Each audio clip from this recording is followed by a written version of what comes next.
Hello दोस्तों, आप सभी लोगों का हमारे चैनल में स्वागत है। आज हम जिस मूवी को लेकर आए हैं उसका नाम है शर्लॉक होम्स। ये मूवी 2011 में आई थी। इस मूवी की IMDb रेटिंग 7.4 आउट ऑफ 10 है।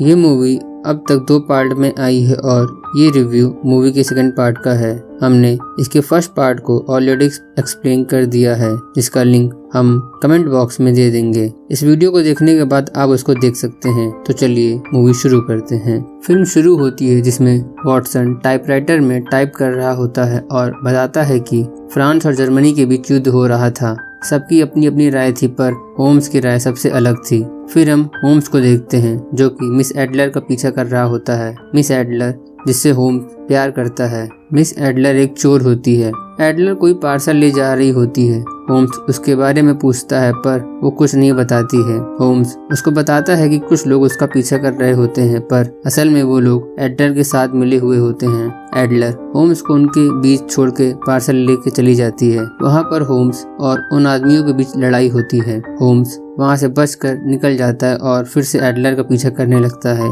असल में एडलर अब भी प्रोफेसर मोरारिटी के लिए काम कर रही होती है और इस पार्सल में एक बॉम्ब होता है जिसे एडलर को एक आदमी को देना होता है। पर जैसे ही एडलर वो पार्सल उस आदमी को देती है, होम्स वहाँ पर आ जाता है और उस आदमी को आगाह कर देता है और उस बॉम्ब को डिफ्यूज कर देता है। मूवी नेक्स्ट सीन पर शिफ्ट होती है जिसमें एडलर प्रोफेसर मोरारिटी से एक पब्लिक रेस्टोरेंट में मिलती है, पर प्रोफेसर वहाँ के सारे स्टाफ को खरीदा रहता है। उसके एक इशारे पर सभी वहाँ से उठकर चले जाते हैं। प्रोफेसर एडलर से कहता है कि अब उसे उसकी जरूरत नहीं है। इस पर एडलर वहाँ से जाने लगती है, पर वो गिर जाती है और उसकी मौत हो जाती है। असल में एडलर ने जो चाय पी रहती है उसमें प्रोफेसर ने जहर मिलवाया होता है। नेक्स्ट सीन में हम देखते हैं वॉटसन को। वॉटसन जो कि होम्स का दोस्त होता है और पेशे से डॉक्टर होता है। पिछले पार्ट में दोनों ने मिलकर ब्लैकवुड को पकड़ा था। वॉटसन होम्स से मिलने आता है। वॉटसन होम्स के रूम में आता है। उसे होम्स की आवाज तो आ रही थी, पर होम्स दिखाई नहीं दे रहा था। असल में होम्स ने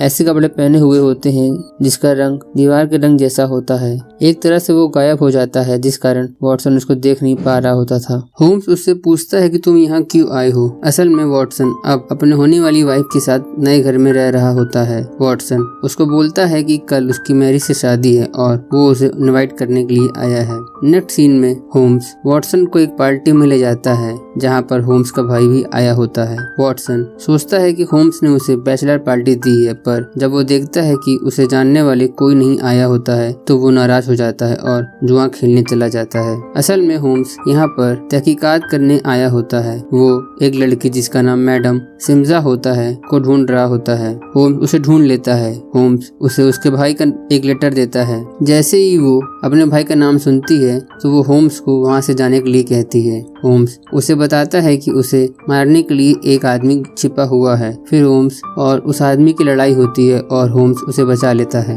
उधर वॉटसन जुआ खेलते खेलते काफी शराब पी लेता है। वो चलने की हालत में भी नहीं रहता। होम्स उसे उसकी शादी वाली जगह ले जाता है। मैरी और वॉटसन की शादी हो जाती है और होम्स उन्हें खुश देखकर वहाँ से चला जाता है कि तभी प्रोफेसर का एक आदमी होम्स को बोलता है कि प्रोफेसर ने उसे मिलने के लिए बुलाया है। होम्स प्रोफेसर से मिलने के लिए जाता है। होम्स प्रोफेसर से कहता है कि वॉटसन का इन सब चीजों से कुछ भी लेना देना नहीं है, उसे दूर रखना। तो इस पर प्रोफेसर मना कर देता है और कहता है कि वो जल्द ही वॉटसन और मैरी को उनकी नई शादी के लिए एक गिफ्ट भेजेगा। असल में प्रोफेसर होम्स को धमकी दे रहा होता है। प्रोफेसर होम्स को यह भी बताता है कि मिस एडलर मारी गई है और होम्स को उसके काम में टांग न अड़ाने को कहता है। मूवी नेक्स्ट सीन पर शिफ्ट होती है जिसमें हम देखते हैं कि वॉटसन और मैरी अपनी हनीमून में ट्रेन से जा रहे होते हैं। होम्स उन्हें बचाने के लिए एक लड़की का भेष बनाकर ट्रेन में चढ़ जाता है। होम्स मैरी को ट्रेन से नीचे नदी में फेंक देता है, जहाँ पर होम्स का भाई नाव से उसे बचा लेता है। फिर होम्स और वॉटसन ट्रेन में प्रोफेसर के आदमियों से लड़ते हैं और वहाँ से बचकर पेरिस चले जाते हैं। अगले सीन में हम देखते हैं कि होम्स और वॉटसन मैडम सिम्जा से मिलने आते हैं। वो पूछती है कि उसे कौन और क्यों मारना चाहता है। इस पर होम्स कहता है कि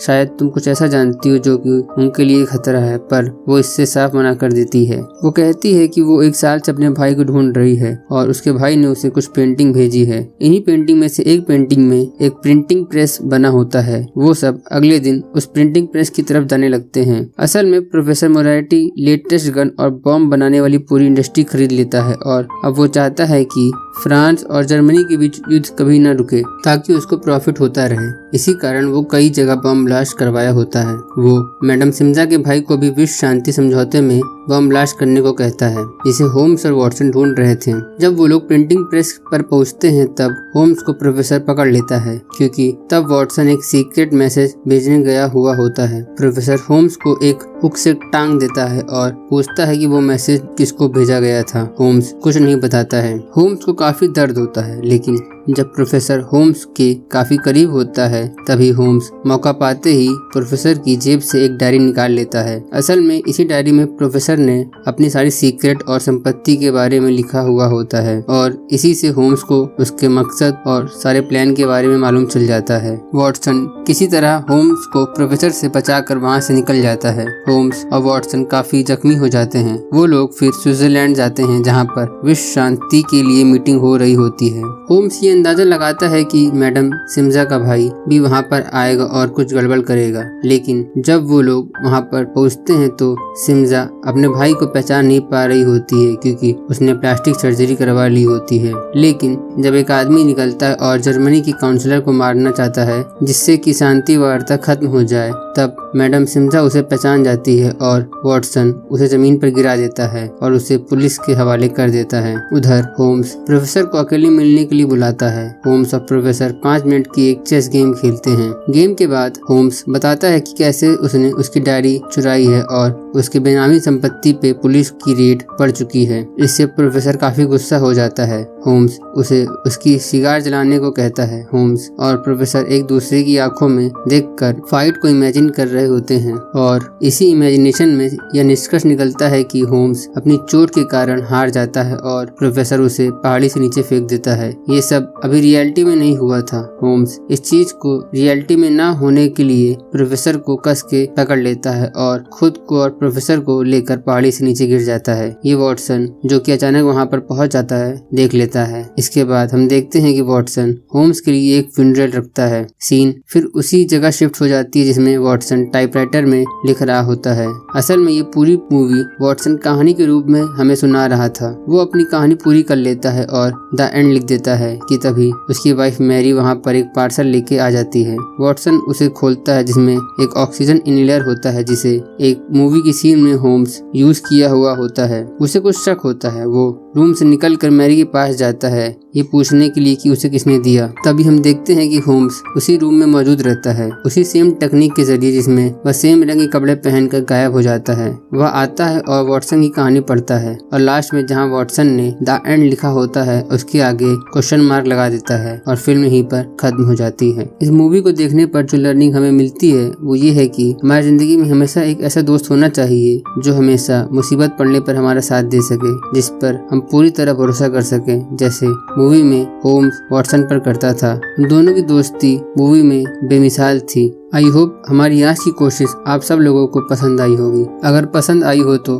थम्स अप जरूर देना और लोगों के साथ शेयर करना एंड ऑफ कोर्स चैनल को सब्सक्राइब भी कर लेना। If you have any suggestion then please write in the comment section. Finally thanks for watching and giving your precious time. See you in the next video. Goodbye. God bless you all.